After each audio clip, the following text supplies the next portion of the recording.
Sa video na ito, tayo magbibisikleta papuntang Bulacan. Titignan natin ang update sa kasalukuyang proyekto, ang New Manila International Airport. Kasabay nito, madadaanan natin ang Barangay Taliptip na matatagpuan sa Bulacan, Bulacan. Isang magandang bike spot na ngayon Ayun lang.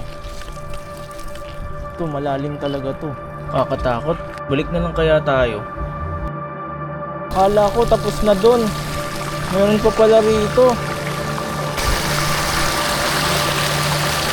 Pantay na yung tubig sa kalsada. Budol pala yung rutang yon. Lipak malala to pag uwi. Tubig alat itong tubig na ito. Yo, good morning. The Gravel Rides here. So, kamusta? So, right now, nandito tayo sa MacArthur Highway. Gagawin natin for today's video, puntahan natin isang magandang bike spot sa Bulacan. Titignan na rin natin yung update sa bagong tinatayong airport, which is yung Bulacan International Airport. So, tara, bike tayo. Samahan nyo ako. Let's go!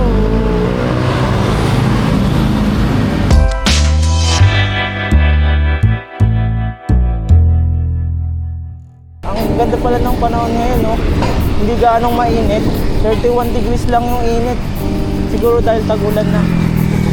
So kung mapapansin nyo pala, dito sa cyclocomputer natin, which is yung Magin C506, may naka-flat na guide dito sa atin.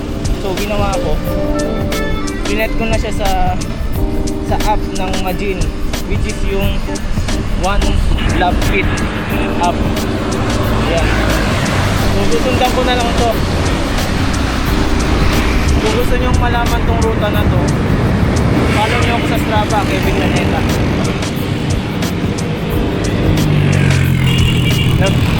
Na-miss ko mag-bike. Tagal-tagal din, siguro 2 months. 2 months ako hindi nakapag-bike vlog. Tapos ngayon, perfect timing. Kasi hindi ganong mainit. ang ride ay nagsimula sa hometown ko sa Valenzuela.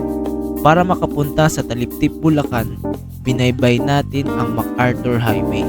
Dinaanan ang May Kawayan, Marilao, Bukawe hanggang makarating tayo sa Balagtas, Bulacan kung saan tayo kakaliwa.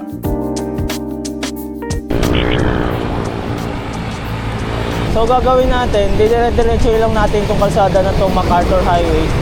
Tapos kakaliwa tayo sa may kalsada papunta ng Bagong Bayan Street sa may Panginay, Bulacan. Ang palatandaan doon is yung malaking orasan. Yan. Kung mapapansin nyo pala, medyo tinik na yung araw. Late na kasi tayo nakapag-ride out kasi pinakikiramdaman ko yung panahon kanina.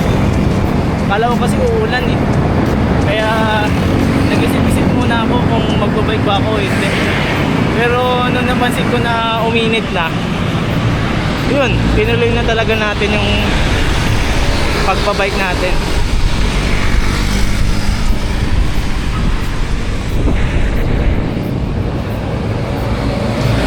Hindi pala ako nakapagdala ng ng arm sleeves, saka ng ng gloves, saka ng head kerchief para dito sa neck. Pero okay lang, hindi naman ganun kainit eh.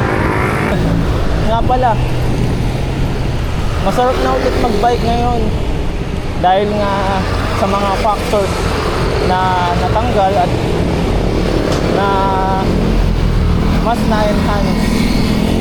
So isa na dyan is yung weather, yun, number 1 factor yun para sa ating mga siklista. So hindi na ganun kainit, unlike ng summer na umaabot ng 45 degrees yung init. Pero right now, as we can see dito sa cyclocomputer natin, 33 degrees lang kahit 10 AM na. So malamig pa rin, saka mahangin. Pangalawa is bago lang na makapatupad na NCAP, no contact apprehension policy para sa mga motor vehicles. So ano yun, good thing yun para sa ating mga siklista kasi iiwasan na nilang dumaan sa bike lane.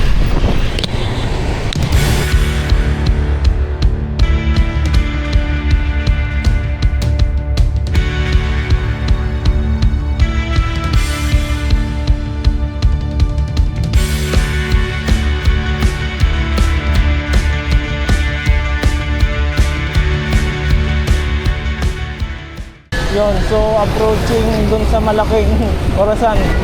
Ito yung magiging palatandaan nyo, itong malaking orasan na to. Big AA.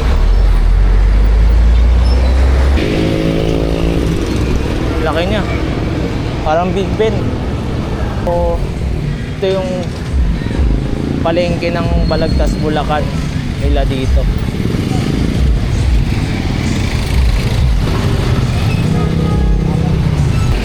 Itong kalsada na to is Bantayan Street.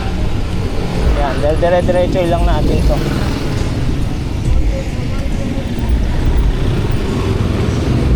Or follow nyo ako sa Strava, Kevin Laneta, for this route. Hala, shit, lalim.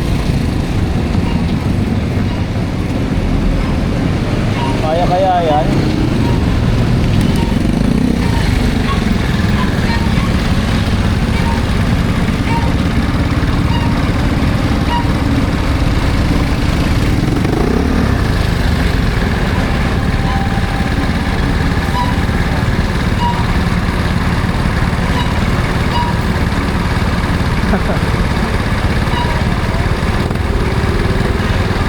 Yeah.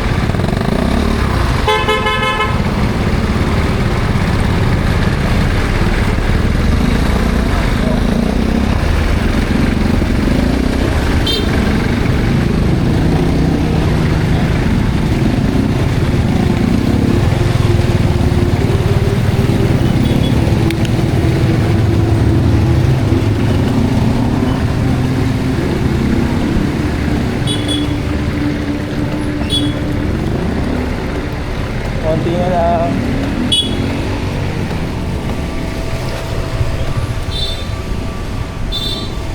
Yun, hindi tayo nabasa.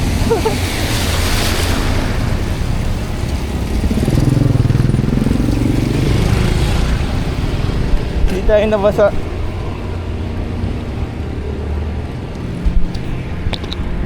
Grabe pala dito, pala dito. Kaya ba doon? Siguro mababa yung lugar na yon, or hindi nakakaagos yung tubig dun sa kanal. Yun, so Giginto, Pakanan, Malolos, diretso, Bubando diretso. Dito tayo sa may arko, dire-diretso. Dito tayo.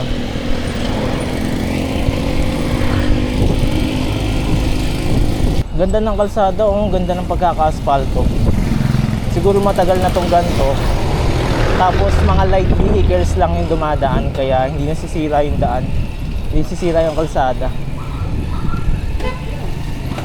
Kasi kung asphaltado tong daan na to and puro heavy vehicles yung dumadaan, like trucks, and may mga kargang containerized na cargos or mga mabibigat na bakal, most likely sira to.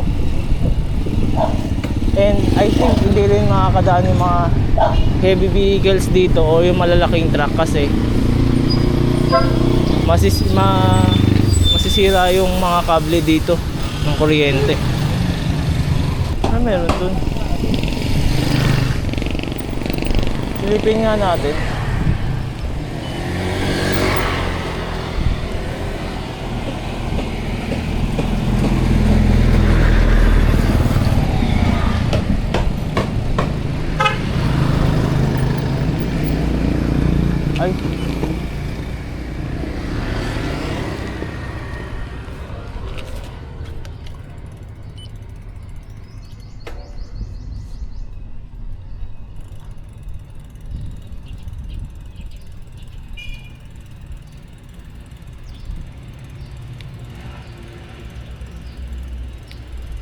Sir, pwede pumasok dyan?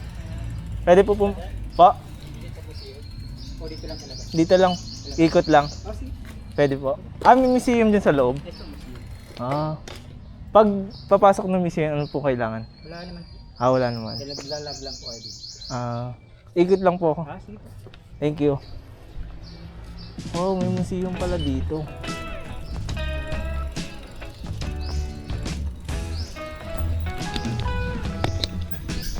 Kay Marcelo H. Del Pilar pala.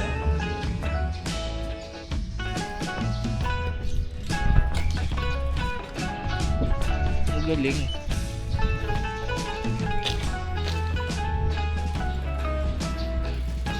May G-sign, no? Ano siguro? Freemason. Oo, tama. Freemason, ano siya? Member. Si Marcelo H. Del Pilar. Ang galing. May ganito dito.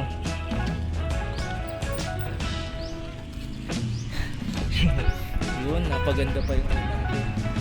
Malipad tayo drone dito.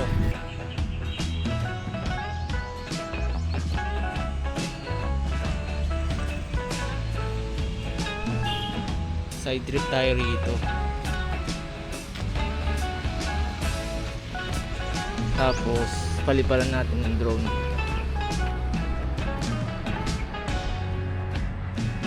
Ganda pala rito.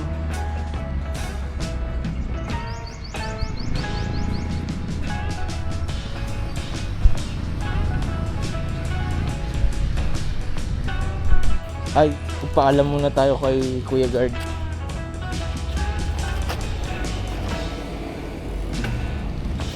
Sir, thank you po.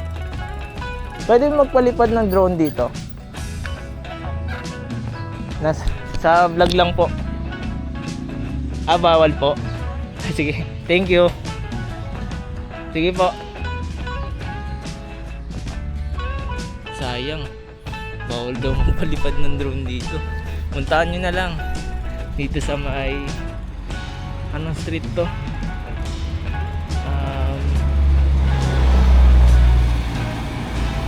Basta dito sa museo ni Marcelo H. Del Pilar. Open from Tuesday to Sunday, 9 a.m. to 4 p.m. Self parking. I think libre. Libre naman siya kasi sabi ni Kuya Guard, wala naman daw kailangan pagpapasok ng museum. Yun lang.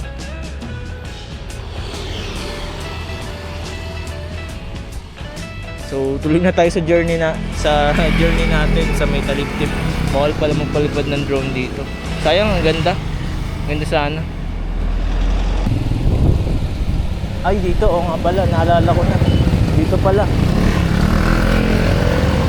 Kaliwa tayo dito.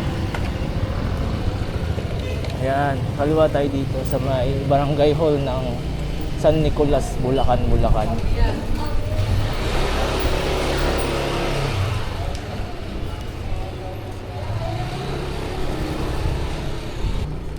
Ganda rito, mga ka-gravel. Papunta to ng San Nicolas Jogging Road Extension. Liwa tayo dito sa Mini Tulay.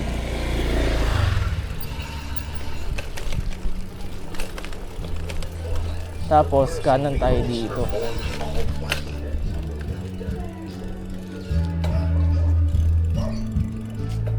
Yan. Laki ng kanal dito. Kaya lang madumi. Parang di umaagos. Ganda ng weather. Hindi maulan. Hindi rin mainit. Sakto lang. Ganda dito. Ito yun. Welcome Barangay San Nicolas, Bulacan Jogging Road Extension. Yan. So pag nakita nyo yung signage na yan, nasa tamang ruta kayo. Siguro pag umaga marami nagbabike rito. Pero right now, tanghali na rin kasi. 11 na, 11:30.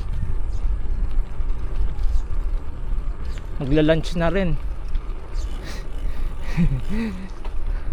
Dapat pala nagbaon ako ng tinapay. Uy, ang ganda dito oh. Ayun, tas may mga upuan.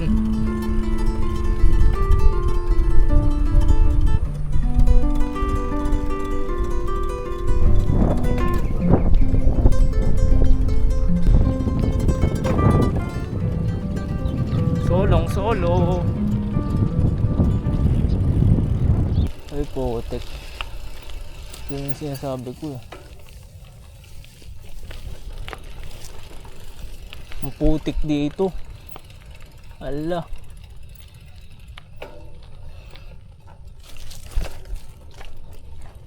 Yun, medyo tuyo. Medyo tuyo yung ano, yung lupa sa ibang part. Nakakad talaga dito.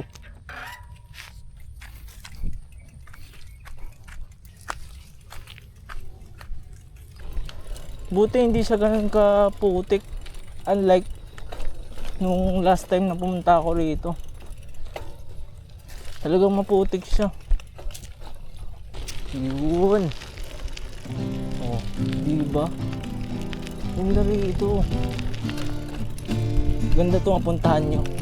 Personal.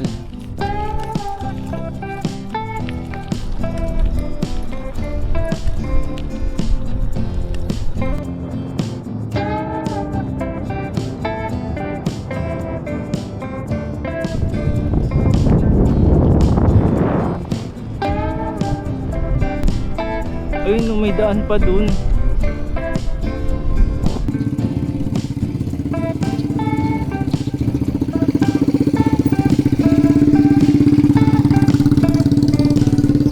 Yun.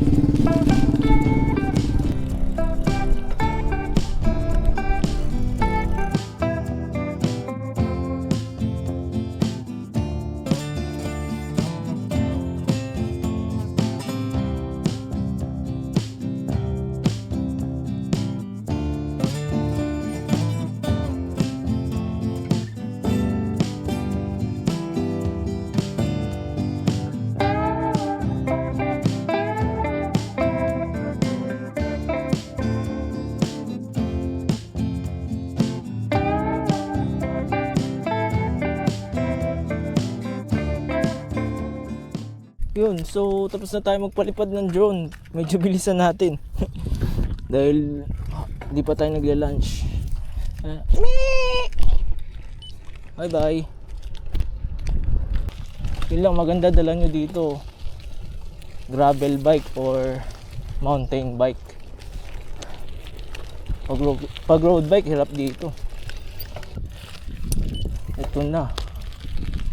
Walang choice. Lulublob talaga tayo dito. Malag na yun. Lalim din pala.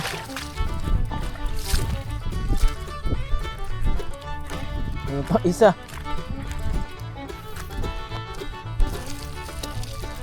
Ito malalim.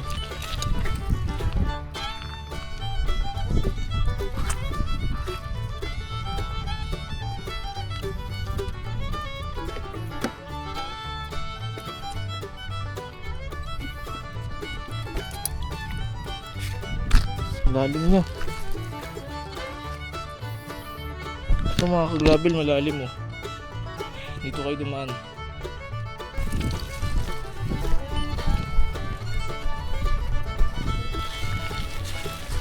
Ayun lang. Ito malalim talaga to. Gano'n siya kalalim?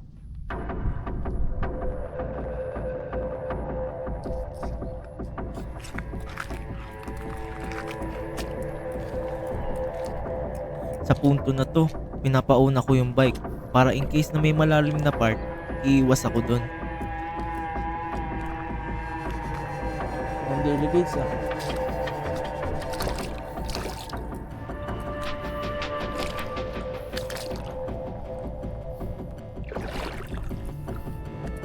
Bike muna.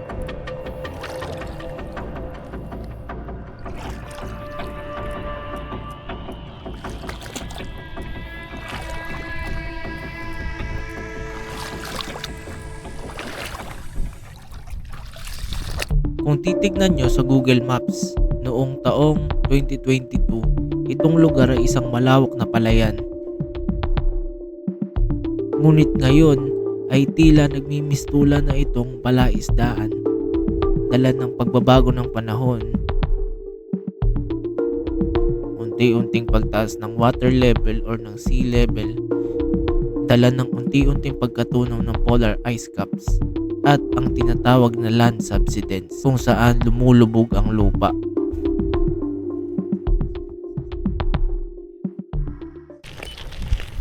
May mga bahay siguro dati dito. Kaya lang napuno ng tubig. Kaya nagsialisa na siguro. So wala nang daan dito.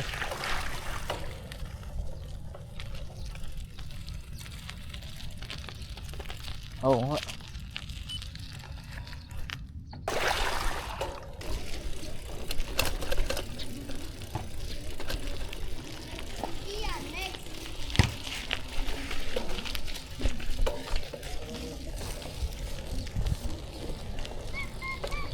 Tanaw dito sa right yung ongoing construction ng ongoing project na New Manila International Airport dito sa may Taliptip, Bulacan. Yun may mga heavy equipment.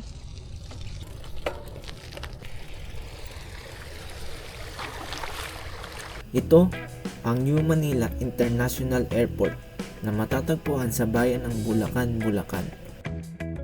Ang proyektong ito ay public at private partnership ng San Miguel Corporation at Philippine Government. Ito ay pinondohan at patatakbuhin ng San Miguel Corporation. Ang airport ay may lawak na 2,500 hectares. Parte din ito ng proyektong San Miguel Aero City. Magkakaroon dito ng mga residential buildings, government centers, seaport, at industrial zone na may kabuuang lawak na 12,000 hectares. Magkakaroon ito ng 4 na runways na may kakayahang mag-accommodate ng 200 million na pasahero kada taon. Nagsimula ang proyekto noong 2020 at inaasahang matatapos sa taong 2027. Ang budget ng proyektong ito ay nagkakahalaga ng 735.6 billion pesos. Yun, so tapos na tayo magpalipad ng drone. Ang lawak pala talaga ng bagong ginagawang airport. Kitang-kita sa aerial shot. So, tara. Uwi na tayo. Sundan pa rin natin yung ruta na na-plot natin sa Majin C506. Let's go. Kawawa yung mga nakatira rito. Unti-unting tumataas yung tubig. Last year nung nagawi ako rito, hindi siya ganito Hindi ganyan kataas yung tubig.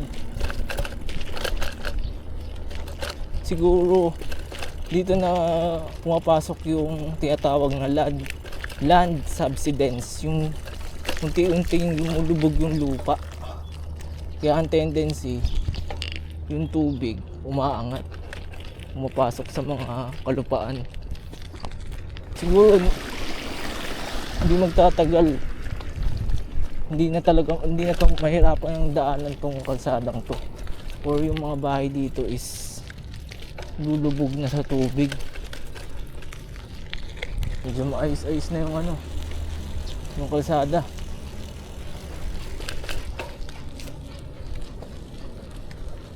Mainit pala talaga, pero hindi ko ramdam yung init. 34 degrees lang kasi yung init unlike nung summer talaga, grabe. Nasa nila yung dito, yung kalsada. Sana dun sa unahan taasan din nila para maayos pa rin madaanan ng mga lokal dito or mga sadyang dadaan lang doon. Grabe naman yung tubig doon.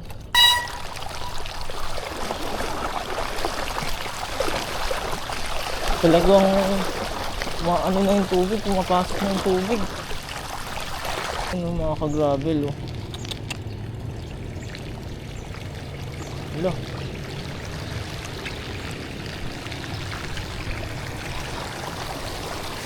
Bagong Bayan Street.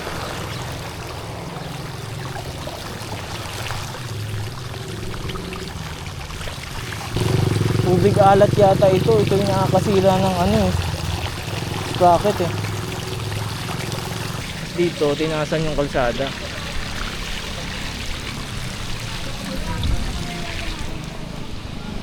Babasahin ko ng tubig tong bike ko pagka uwi.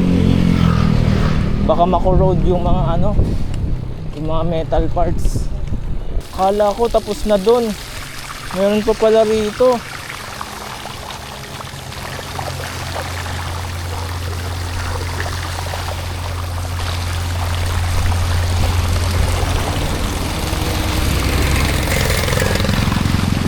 Sira yung bottom bracket niya dito sa sprocket. Ayun oh.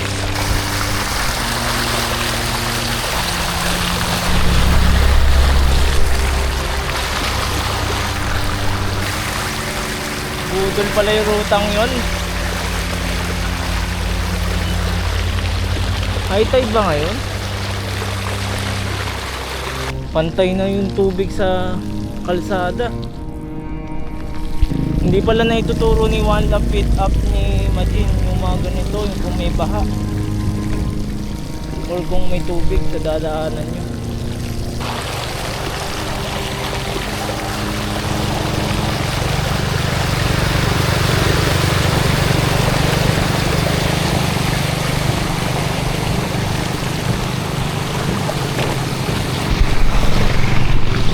Yung mga birds dito, talagang mataas na yung tubig dito kasi may barge na eh.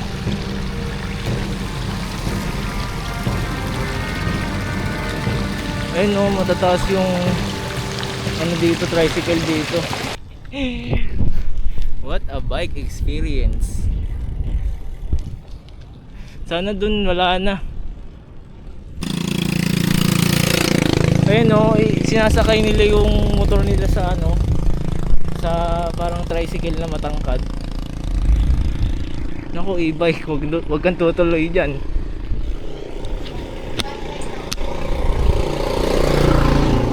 Ay!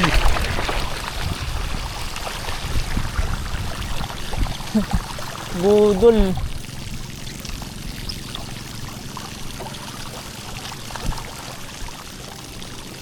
Dati hindi ganyan yun. Sir, high tide ba ngayon? High tide? Oh, high tide. Para ano yan, low tide na yan. Pag low tide dyan, mawawala tubig dito.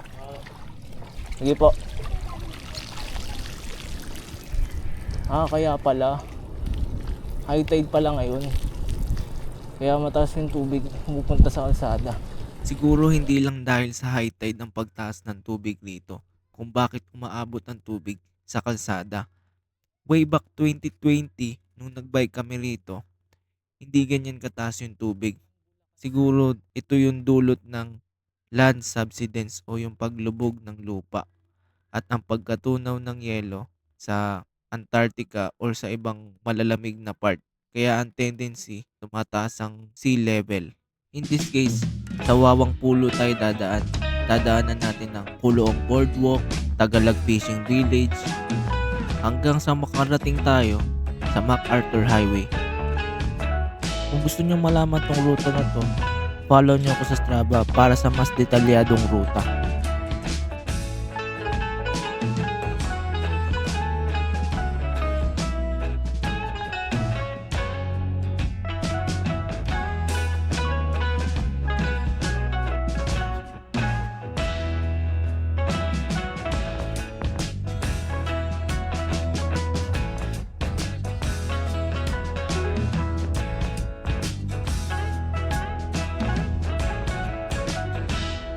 Sa punto na to, tila kasalukuyan ang konstruksyon o extension ng Puloong Boardwalk.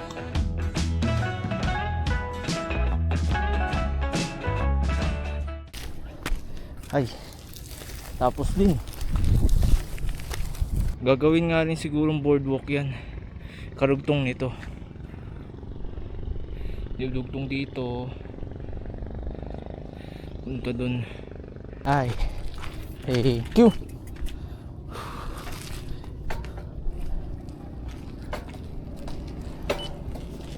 Yan, so dito tayo dumaan para mas mabilis.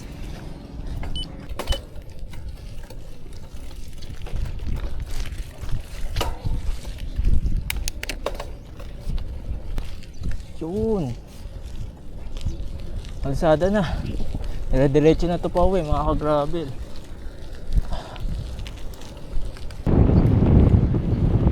So, nandito yung mga solar panel.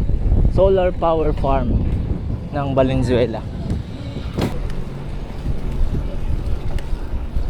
Dami water lily.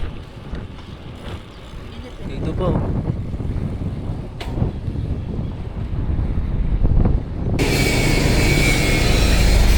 Yun, nakabalik na tayo dito sa MacArthur Highway dito sa Valenzuela. Yun. Dito ko natatapusin ang ating vlog. Grabe, ang dami nangyari ngayon. Napadaan tayo sa putik, sa tubig, tubig alat, at iba pa. Bago ka lang sa ating channel, please consider to like, subscribe, and hit the notification bell para updated ka na sa mga latest uploads natin. Pa-follow na rin ang ating social media accounts na nasa screen. Tandaan, ang bagong ride ay isang bagong kwento. Keep exploring and keep moving forward mga ka-gravel. And always do something that you love. Muli, this is the Gravel Rides. Hanggang sa susunod ulit. Salamat. Nalaspag ako. Walang ensayo.